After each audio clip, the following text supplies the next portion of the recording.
Dzień dobry!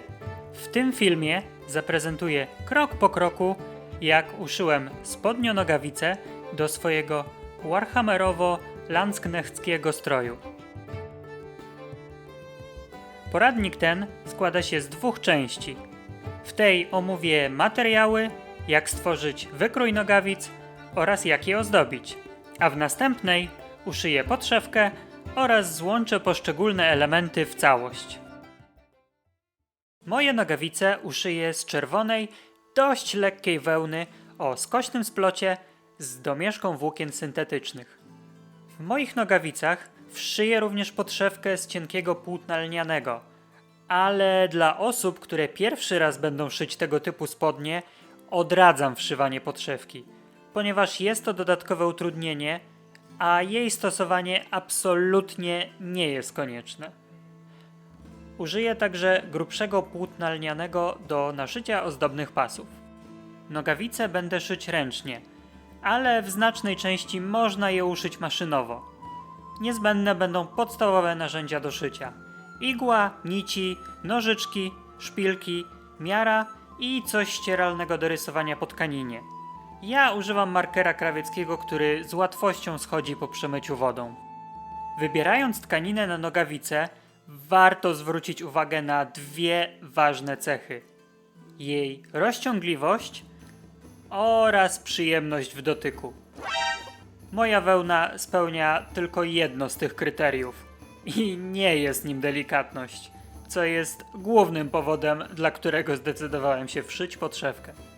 Typowy wykrój historycznych nogawic dość mocno różni się od wykroju współczesnych nogawek spodni, co może sprawić spore trudności przy pierwszym podejściu do tematu.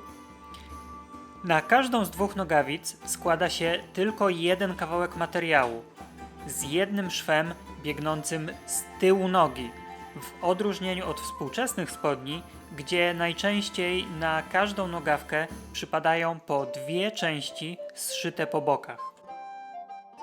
Na filmie pokażę dość prostą metodę stworzenia wykroju na nogawicę.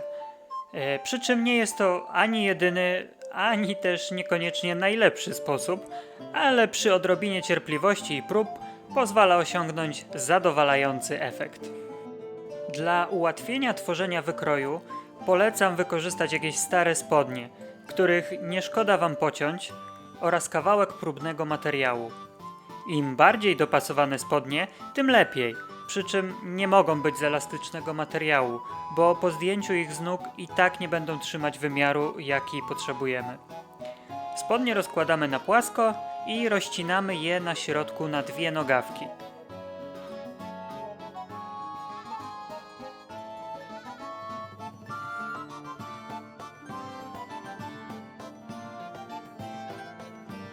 Następnie bierzemy jedną z nogawek i rozkładamy tak, by tył był skierowany do góry, po czym rozcinamy ją po całej długości, mniej więcej po linii widocznej na filmie. Rozciętą nogawkę przekładamy na nasz materiał testowy. Do pierwszego podejścia odradzam wykorzystywanie naszej docelowej tkaniny. Nogawkę odrysowujemy, dodając do wszystkich krawędzi około 1,5 do 2 cm zapasu na szwy. Naszą nową nogawkę wycinamy i za pomocą szpilek składamy i zakładamy. Na tym etapie najlepiej jest poprosić kogoś innego o pomoc.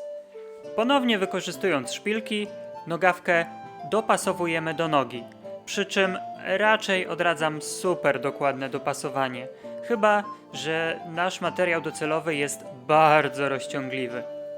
Na pewno zostawiamy trochę więcej luzu na odcinku między kolanem a kostką.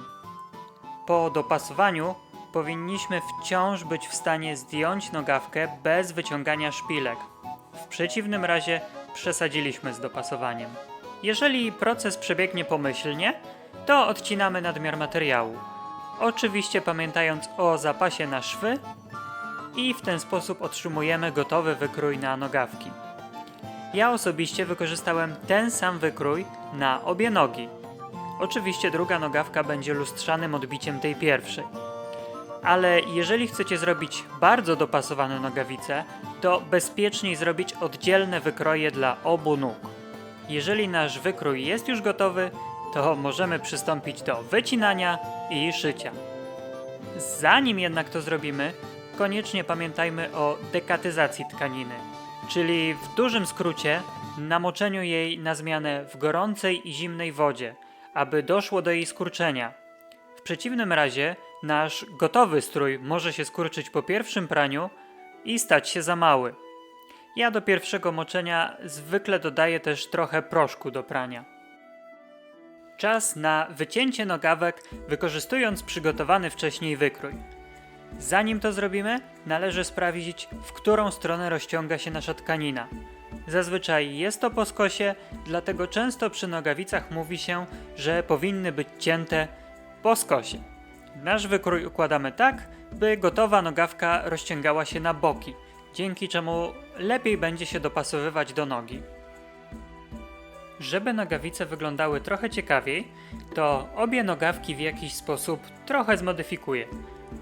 Na lewej zrobię rozcięcia, które będą odpowiadać wizualnie tym, które zrobiłem na moim dublecie. Na prawą naszyję białe pasy z płótna. Obie modyfikacje zrobię zanim zszyję nogawki. Aby ułatwić sobie życie, to wybierając wełnę na nogawice, można kupić tak zwaną wełnę folowaną, która w skrócie została poddana procesowi, w wyniku którego gotowa tkanina praktycznie się nie siepie. Jeżeli jednak nie mamy takiego materiału,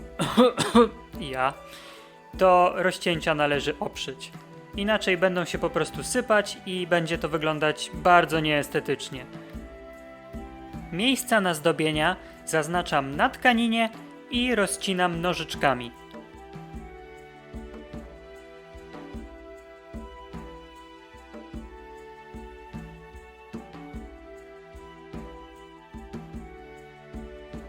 Potem od środka zawijam ich krawędzie i łapię szpilkami.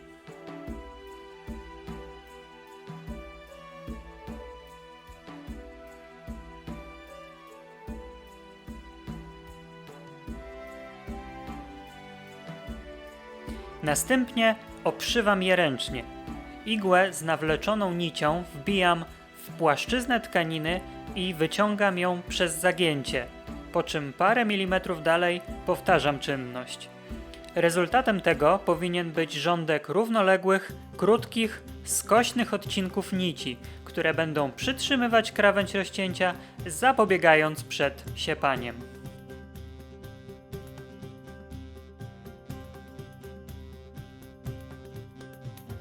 Jeżeli chodzi o drugą nogawkę, to chciałbym powiedzieć, że miałem jakiś błyskotliwy plan działania, ale wybrałem najprostszą metodę.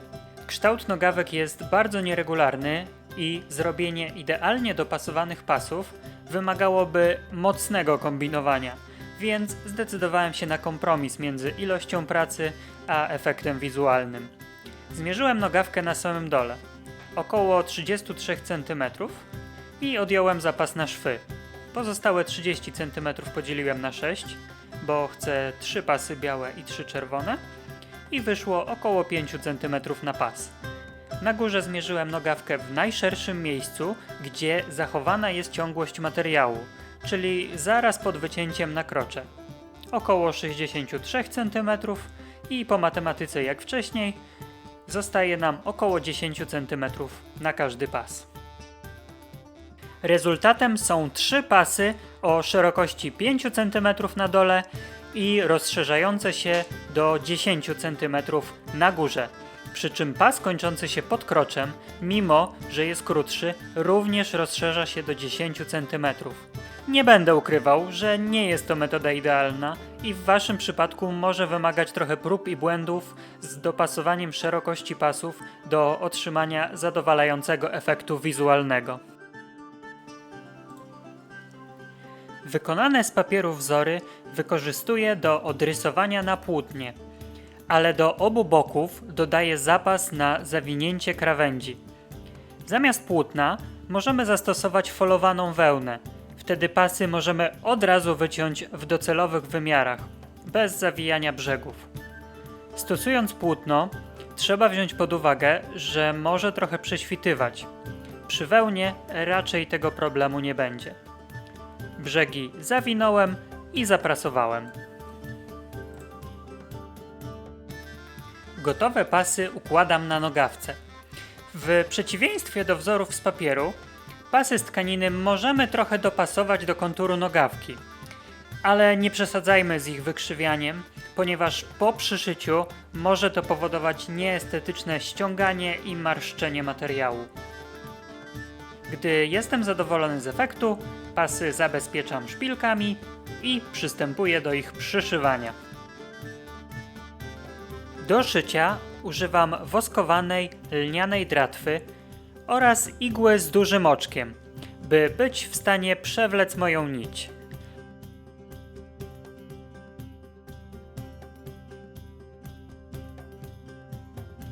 Przyznaję, że nie wiem, jaki to jest rodzaj igły.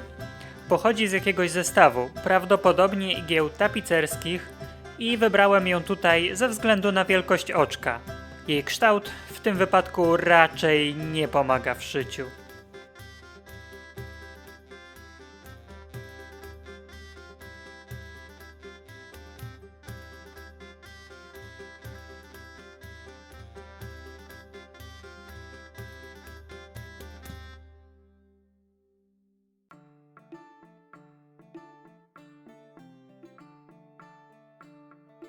Używam prostego ściegu, fastrygi. Jest szybka i pozwala mi osiągnąć zaplanowany efekt wizualny, czyli wrażenie, że te płócienne pasy zostały dodane do nogawic później, przez kogoś trochę mniej wprawnego w szyciu. Staram się zachować w miarę równe odstępy, ale też nie przesadzam z dokładnością.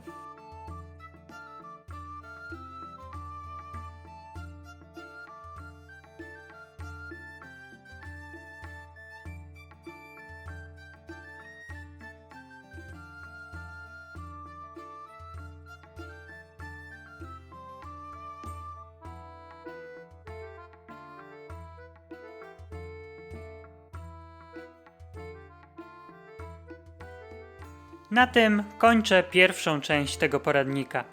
Zachęcam do subskrypcji kanału i zapraszam do oglądania drugiej części. Link w opisie oraz na samym końcu tego filmu. Jeżeli podoba Wam się dublet, który w niektórych ujęciach noszę z nogawicami, to do niego też nagrałem poradnik. Link poniżej.